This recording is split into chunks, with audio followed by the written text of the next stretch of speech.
Hey guys, welcome to Bradenton, Florida. He's Greg Macafee. I'm Dejan Kovacevic. We're from DK Pittsburgh Sports. We cover the Pittsburgh Pirates, and we're at Pirate City. And today was the reporting date for pitchers and catchers. It gets romanticized a lot.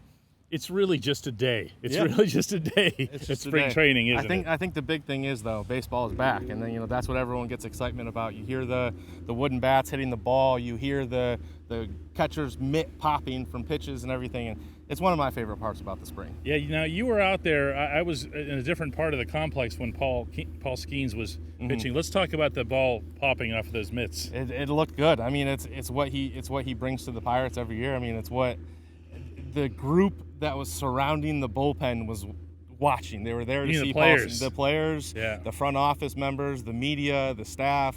I mean, there was a group around the bullpen because you had Skeens in the middle, you had Bubba Chandler to his right, and you had Mitch Keller to his left. Oh, that's not bad. And it was fun to see. There's three, by the way, for what Greg's referencing. There's three bullpens that are side by side, three mounds inside that in that area, and that sounded like quite a show. It was fun to see. It was the second group of pitchers that threw bullpens today, and you could sense the excitement over there as he took the mound. Now, my impression, this is the sort of thing that I tend to focus on, is just going and talking to people and spending time in the clubhouse, talking to people who are not just players, but people who are around the team, who are decision makers and so forth.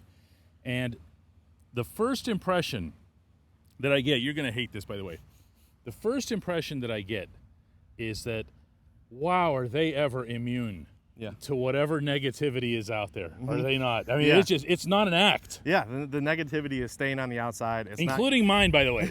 It's not cracking into the clubhouse. I mean, these guys are confident in their skills. They're confident in what they can do. And this message started, getting sent last month at Pirates Fest. You could hear it from all the players: McCutchen, Skeens, Brian Reynolds. They talk a lot about having to play better. They got to play fundamental baseball and execute day in and day out, and that's the message they're getting ready to send today. Well, I'll also say that there's an awareness of what their needs are. They're not dumb. They understand, what the math is on some of their offensive prospects in particular. They understand the bullpen guys, all of them, to a man, that they need to be way better than they were last year. And, they understand, I think, the scope of the challenge that's in front of them.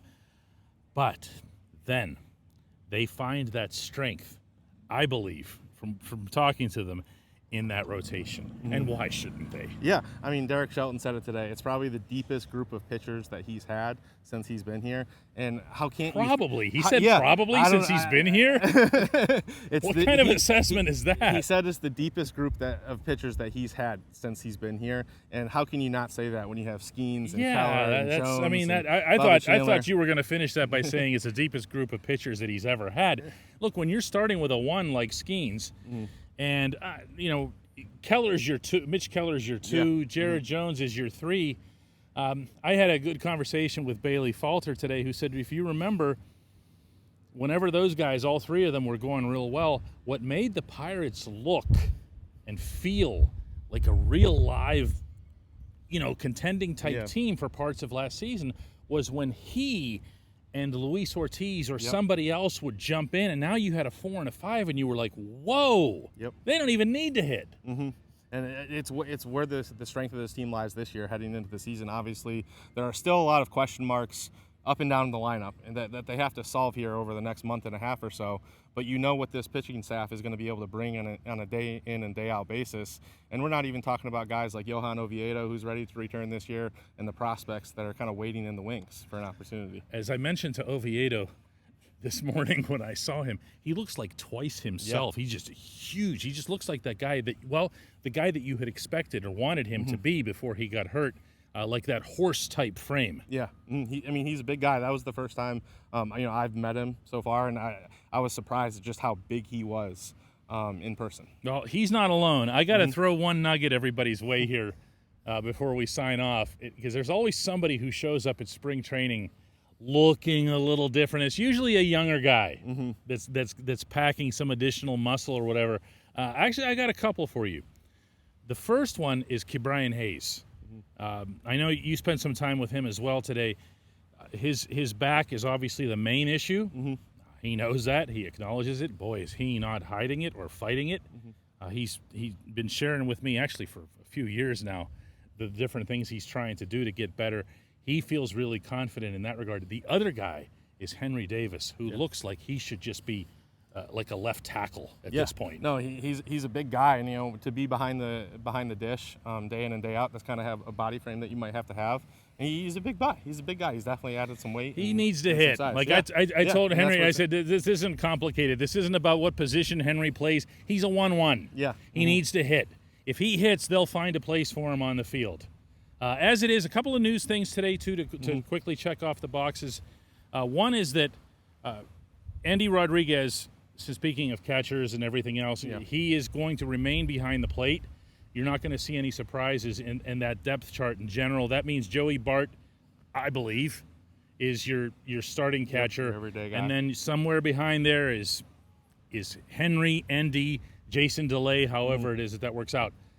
The other bit of news is that Brian Reynolds is going to be the full-time right fielder. Yeah, Derek Shelton shared that news earlier this afternoon.